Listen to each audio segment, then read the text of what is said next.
नमस्कार. कृषी दर्शनच्या आजच्या भागात आपल्या सगळ्यांचं मनपूर्वक स्वागत. म्हणजे आज फार महत्त्वाच्या विषयावर आपण चर्चा करणार आहोत, ते म्हणजे ऊस पिकासाठी जमिनीच्या आरोग्याचं व्यवस्थापन. ज्या पद्धतीने आपण आपल्या आरोग्याची काळजी घेतो, डॉक्टरांचा सल्ला घेऊन वेळोवेळी वेगवेगळ्या तपासण्या करतो आणि त्यावर आधारित मगच औषधोपचार केले जातात, पण जमिनीच्या बाबतीत आपण असं करत नाही. कधीही तिची तपासणी करत नाही.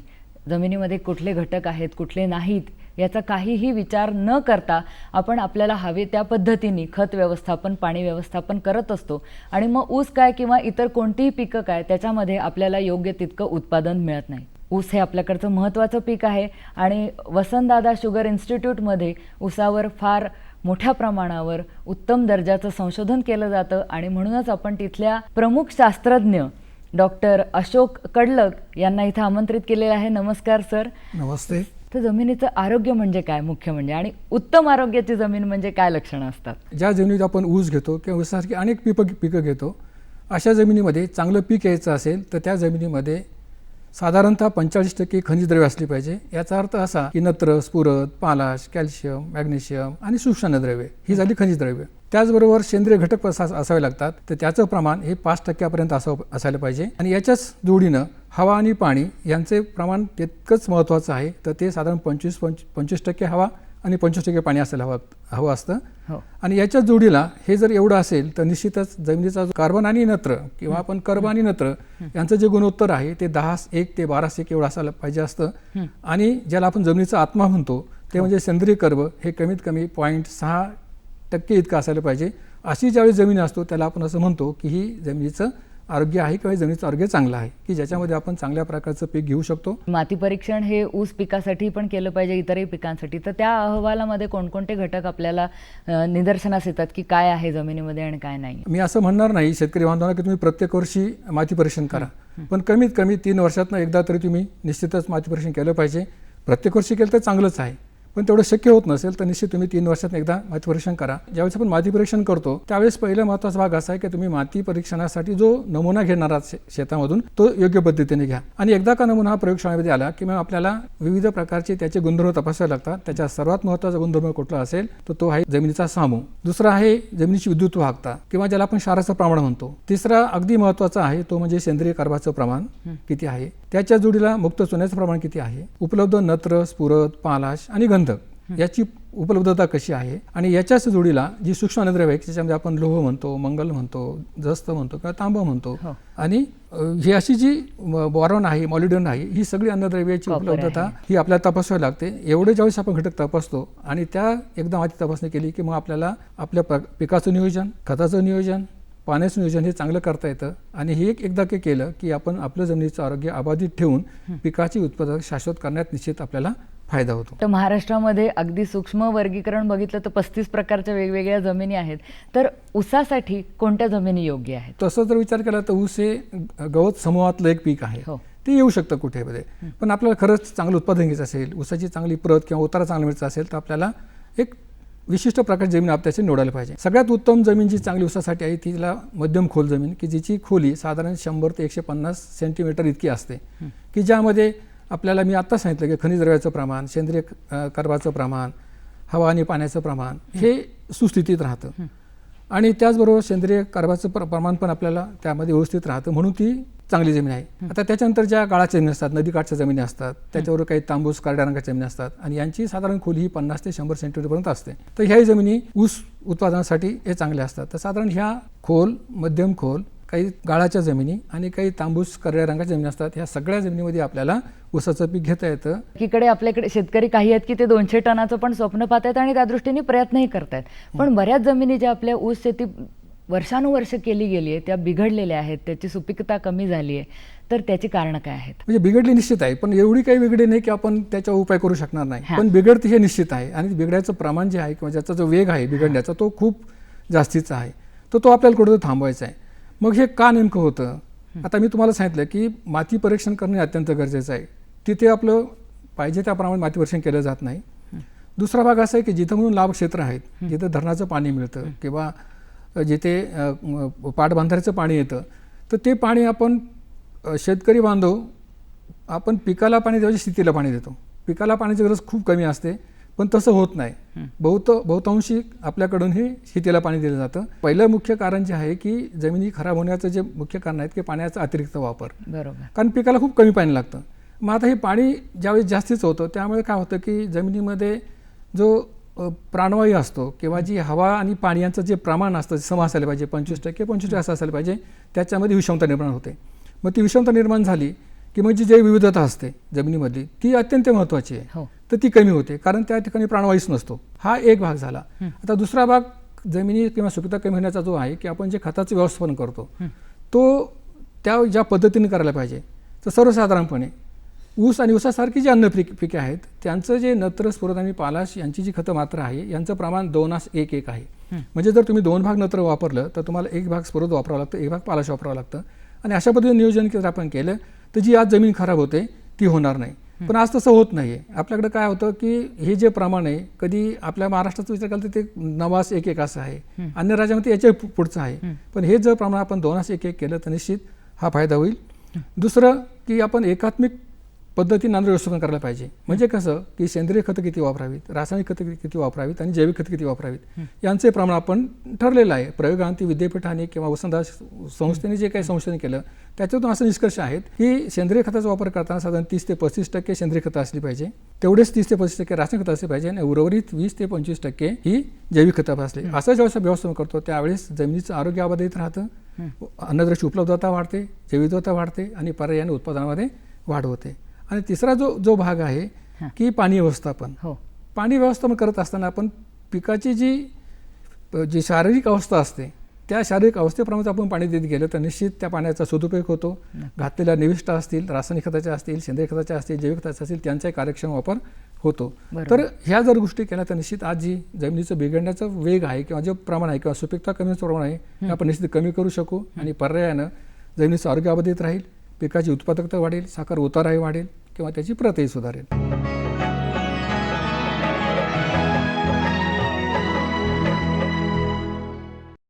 सगळ्यात पहिले सेंद्रिय कर्ब त्याचं महत्त्व ऊसासाठी इतरही पिकांसाठी ते कसं वाढवलं पाहिजे? की जे शेतकरी आपल्या शेतामध्ये कमीत कमी जर 0.2% तुमचे सेंद्रिय कर्ब वाढला तर त्याचं 25 टनापर्यंत उत्पन्न वाढू शकतं.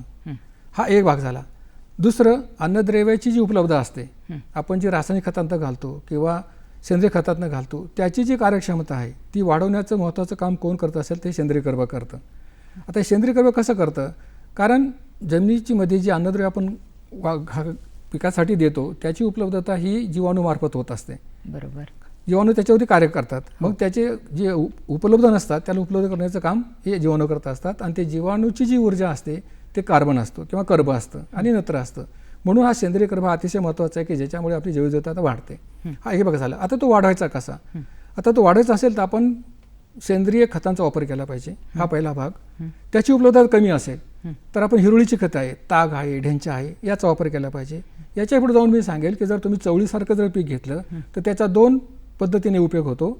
एक असा होतो की जो जमिनीच्या वरचा भाग असतो तो हिरवळीचं खतून वापर होतो आणि त्याची जी मुळं असतात ते मुळंही काही प्रकारचे आम्ल असे जमिनीमध्ये सोडत असतात.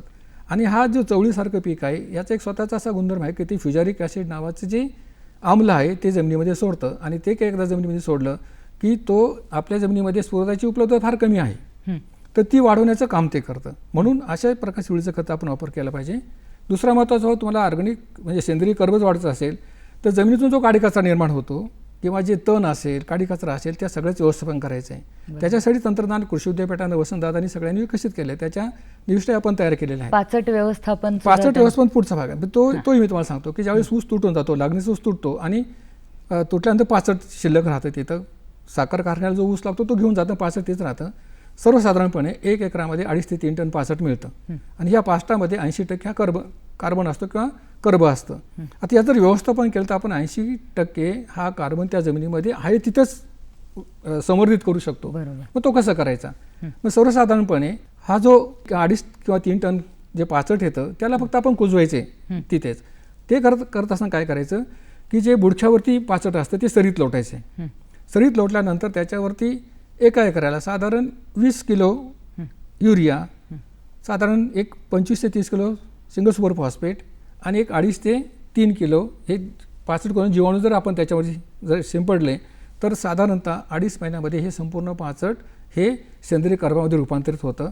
म्हणजे पर्यायाने काय होतं की जी आपल्या जमिनीनं आपल्याला जे दिलं तेच तिला आपण परत केलं ह्या पाचट व्यवस्थापनामधून. तर अशा पद्धतीनं जर आपण केलं तर निश्चित आपल्याला हे जमिनीचं सेंद्रिय कर्बाचं शोधन करता येईल.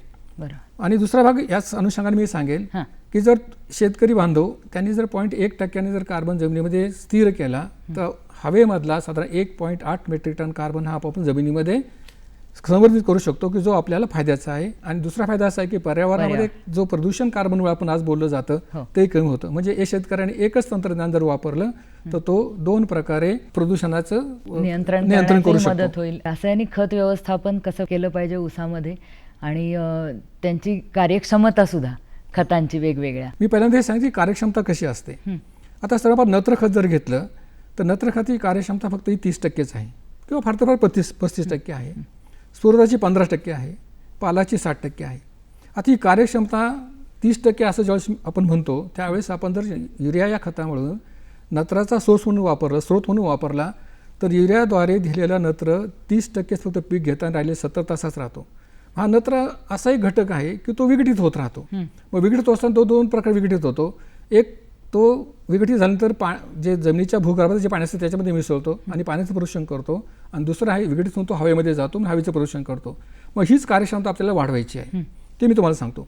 स्फुरदा तसंच आहे, ती 15%च आहे. मग स्फुरदाची 15% म्हणजे काय की आपण सिंगल सुपर फॉस्फेट असेल किंवा डायमोनियम फॉस्फेट असेल याच्यामधून जे आपण स्फुरद देतो त्याची 15% आहे. म्हणजे 85% तिथंच राहतं ते. आणि मग हे 85% राहिल्यामुळं आज मी त्याला आपण संपूर्ण भारताचा विचार केला तर ही स्फुरदाची जी स्थिर लेवल आहे किंवा स्थिती आहे ती कमीतून मध्यमाकडे आली. मग त्याचा परिणाम असा झाला की हा स्फुरद वाढल्यामुळे जस्ताची कमतरता वाढली कारण ते दोघांचं एकमेकाशी जमत नाही म्हणून ती कमी झाली. म्हणून आपल्याला त्याची कार्यक्षमता वाढवायची आहे. आणि पालाची कार्यक्षमता ही 60 आहे, आपल्याला ती पण वाढायची. कारण पालाशा असा एक घटक आहे की तो पाणी कमी पडलं, तापमान वाढलं तर याच्यामध्ये त्या पिकाला संरक्षित करण्याचं काम करतो. तणाव त्याचं सहन करण्याची क्षमता निर्माण करतो.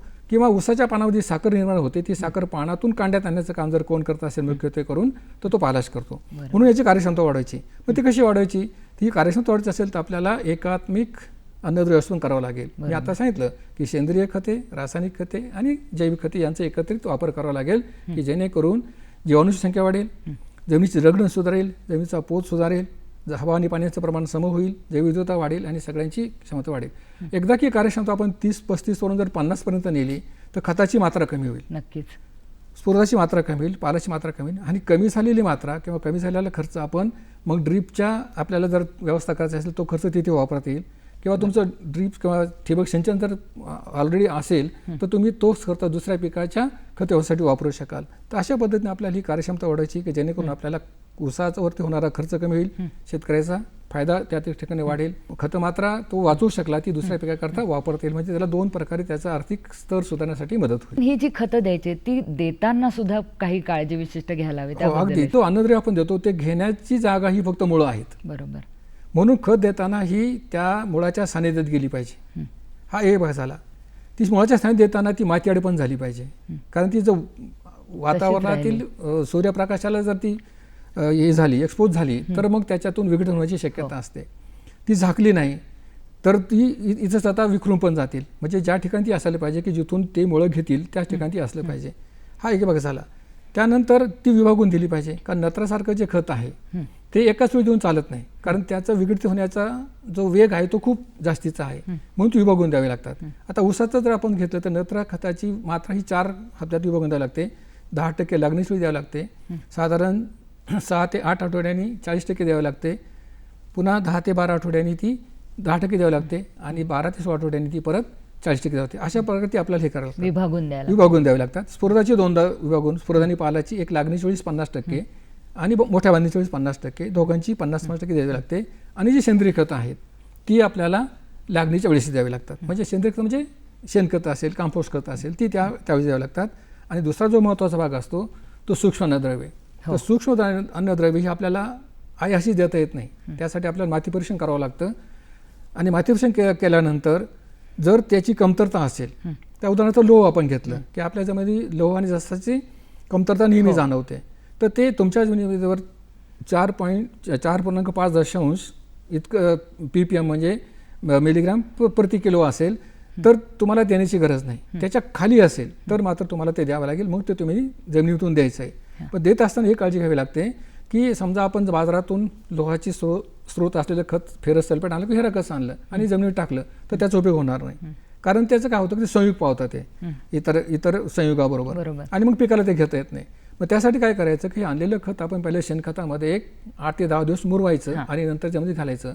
कारण शेणखतामध्ये जो ह्युमस नावाचा जो घटक असतो तो त्याला धरून ठेवतो आणि धरून ठेवल्यानंतर त्याचं विघटन होऊ देत नाही आणि पिकाला जेव्हा गरज असेल तेव्हा ते घेता येतं.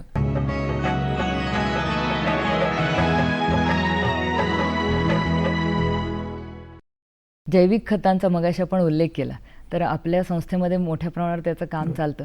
कुठली खतं आपण जैविक खतं ऊसासाठी वापरली पाहिजेत, कधी वापरली पाहिजेत? वसंतदादा जी शुगर संस्था आहे, साखर संस्था आहे किंवा महात्मा फुले कृषी विद्यापीठ असेल किंवा अन्य आपल्या महाराष्ट्र राज्यातील जी कृषी विद्यापीठ आहेत, या सर्वांनी आपण वेगवेगळ्या प्रकारची जीवाणू खतं निर्माण केलेली आहेत. आता वसंतदादा तुम्ही प्रश्न विचारला की वसंतदादा साखर संस्थामध्ये आपण जी केली त्याच्यामध्ये ॲसिडोबॅक्टर नावाचं आहे, PHB आहे, अझोटोबॅक्टर आहे आणि कन्सोर्शिया आहे, काही एंडोफाइट्स पण आहेत.